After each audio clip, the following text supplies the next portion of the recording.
नमस्कार. आज आपण भारताची न्यायव्यवस्था पाहणार आहोत. ज्यांना अभ्यासाला वेळ भेटत नाही त्यांच्यासाठी खास हे सेशन आहे. तर बघा, संविधानातील तरतूद ही भाग 5 प्रकरण 4 आणि कलम 124 ते 147 मध्ये भारताची न्यायव्यवस्था आहे.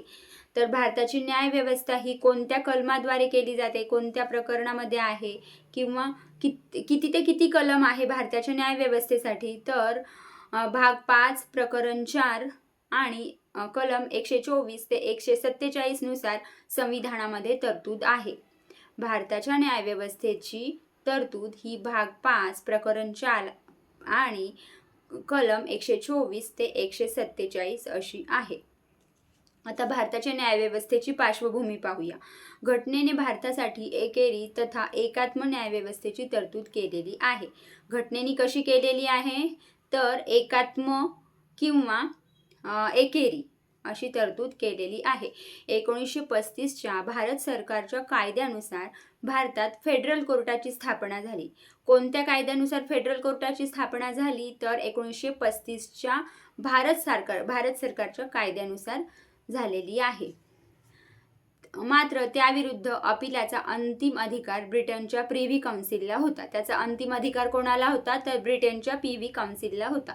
स्वातंत्र्यानंतर भारतात दिल्ली येथे सर्वोच्च न्यायालयाची स्थापना 26 जानेवारी 1950 रोजी करण्यात आली. स्वातंत्र्यानंतर कधी करण्यात आली भारतात सर्वोच्च न्यायालयाची स्थापना, तर 26 जानेवारी 1950 रोजी स्थापना करण्यात आलेली आहे.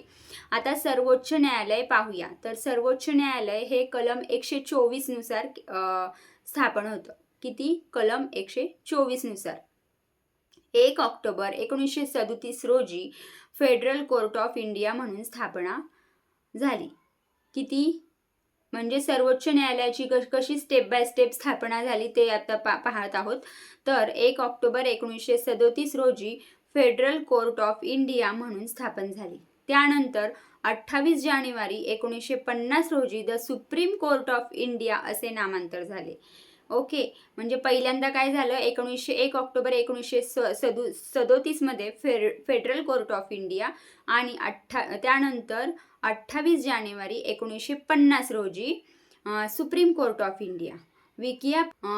विकिपीडियावरील तारीख 26 जानेवारी 1950 अशी देखील आढळते. ओके, आता सर्वोच्च न्यायालयाचं घोषवाक्य काय आहे याच्यावर हमखास प्रश्न येऊ शकतो. तर घोषवाक्य काय आहे? यतो धर्मस्ततो जयः. यतो धर्मस्ततो जयः. रचना कशी आहे, तर सर्वोच्च न्यायालयाची कलम 124 नुसार सर्वोच्च न्यायालयाची तरतूद असून त्यांची रचना आता आपण बघूया. सुरुवातीस एक मुख्य न्यायाधीश म्हणजे सरन्यायाधीश व इतर 7 न्यायाधीश होते. ओके, ही संख्या पुढे वाढवण्यात आली. सुरुवातीला किती होते, तर एक मुख्य न्यायाधीश म्हणजे सरन्यायाधीश आणि 7 इतर न्यायाधीश होते. तर ती आता वाढवून 1986 साली सर्वोच्च न्यायालयात सरन्यायाधीश व 25 इतर न्यायाधीश असे एकूण 26 न्यायाधीश होते. आधी किती होते? 7 होते. नंतर किती झाले? 26 झाले. आणि डिसेंबर 2021 होती. तर सर्वोच्च न्यायालयाची सुधारणा विधेयक 2019 मध्ये झालं होतं हे. तर हे विधेयक 5 ऑगस्ट 2019 रोजी लोकसभेत, तर 7 ऑगस्ट 2019 रोजी राज्यसभेत संमत झाले. ओके, म्हणजे 5 ऑगस्टला 2019 मध्येच लोकसभेत आणि 2 दिवसानंतर म्हणजे 7 ऑगस्टला ते झाले राज्यसभेमध्ये. तर हे धन विधेयक असल्याने यावर चर्चा देखील न होता ते राज्यसभेत मंजूर झाले. आता तरतूद पाहूया आपण. सर्वोच्च न्यायालयातील इतर न्यायाधीशांची संख्या 30 वरून 33 इतकी वाढवणे. त्यानुसार 23 सप्टेंबर 2019 रोजी ही संख्या एक सरन्यायाधीश प्लस 33 इतर न्यायाधीश मिळून 34 इतकी करण्यात आली. किती?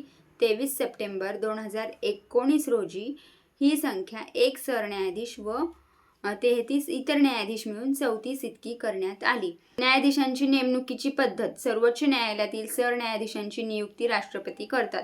सर्वोच्च न्यायालयातील सरन्यायाधीशांची नियुक्ती कोण करतात, तर सर्वोच्च न्यायालयातील सरन्यायाधीशांची नेमणूक ही राष्ट्रपती करतात. याच्यावर प्रश्न पडू शकतो. सर्वोच्च न्यायालयाच्या इतर न्यायाधीशांची नेमणूक राष्ट्रपती सरन्यायाधीशांचा सल्ला घेतात. ओके, म्हणजे इतर न्यायाधीशांची नेमणूक करताना राष्ट्रपती सरन्यायाधीशांचा सल्ला घेतात. परंतु जेव्हा सरन्यायाधीशांची नेमणूक करायची असते त्यावेळेस राष्ट्रपती स्वतः करतात. सर्वोच्च न्यायालयांच्या न्यायाधीशांना राष्ट्रपती शपथ देतात. सर्वोच्च न्यायालयाच्या न्यायाधीशांना कोण शपथ देतात, तर राष्ट्रपती शपथ देतात. आता पात्रता काय आहे, कलम 124 मध्ये 124 मधील 3 नुसार सर्वोच्च न्यायालयाच्या न्यायाधीशास पात्रतेसाठी काही गोष्टी पूर्ण करणे गरजेचे आहे.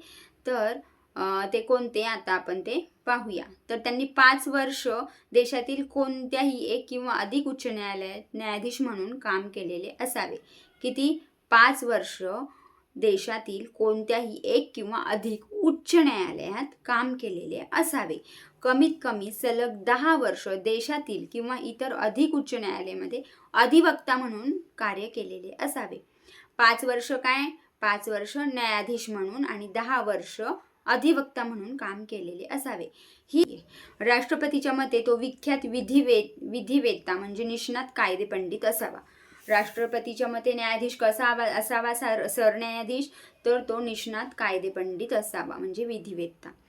सर्वोच्च न्यायालयाच्या न्यायाधीशपदी नियुक्त होण्यासाठी संविधानात किमान वयाची पात्रता निश्चित करण्यात आलेली नाही. शपथ. प्रत्येक न्यायाधीशास राष्ट्रपती त्यांच्या पद व गोपनीयतेची शपथ देतात. कलम 126 नुसार सरन्यायाधीशांच्या अनुपस्थितीत राष्ट्रपती प्रभारी सरन्यायाधीशांची नियुक्ती करतात. आता आपण भारताचा महान्यायवादी पाहूया. तर संविधानातील तरतूद आपण पाहूया. तर कोणत्या तरतुदीनुसार संविधानामध्ये भारताचा महान्यायवादी यांची नेमणूक केली जाते, तर भाग 5 प्रकरण 1 आणि कलम 76 नुसार केली जाते. भारताच्या महान्यायवादीची नेमणूक कशी केली जाते, तर भाग 5 प्रकरण 1 आणि कलम 76 नुसार केली जाते. केंद्र सरकारचा कायदेविषयक सल्लागार नियुक्ती राष्ट्रपती करतात. केंद्र सरकारचा कायदेविषयक सल्लागार कोण असतो, तर त्याची नियुक्ती कोण करतात, राष्ट्रपती करतात. सर्वोच्च न्यायालयाचा न्यायाधीश म्हणून नियुक्त होण्याची पात्रता असते. ओके, त्यानंतर महान्यायवादी राष्ट्रपतीची मर्जी असेपर्यंत पदावर राहू शकतात. त्यानंतर कलम 88 नुसार महान्यायवादी संसदेच्या कामकाजात भाग घेतो आणि मात्र त्यास मतदानाचा अधिकार नसतो. भेटूया पुढच्या व्हिडिओमध्ये. हे व्यवस्थित दोनदा ऐका म्हणजे तुमची तेवढीच रिव्हिजन होईल. जेवढं जास्त ऐकाल तेवढं जेवढं कानावर पडेल तेवढं जास्त लक्षात व्यवस्थित बसेल. चला तर मग जर व्हिडिओ आवडत असतील, तुम्हाला जर हे व्हिडिओ आवडत असतील तर कमेंट बॉक्समध्ये नक्की सांगा, जेणेकरून अजून व्हिडिओ मी याच्यावर घेऊन येईल. चला तर मग धन्यवाद.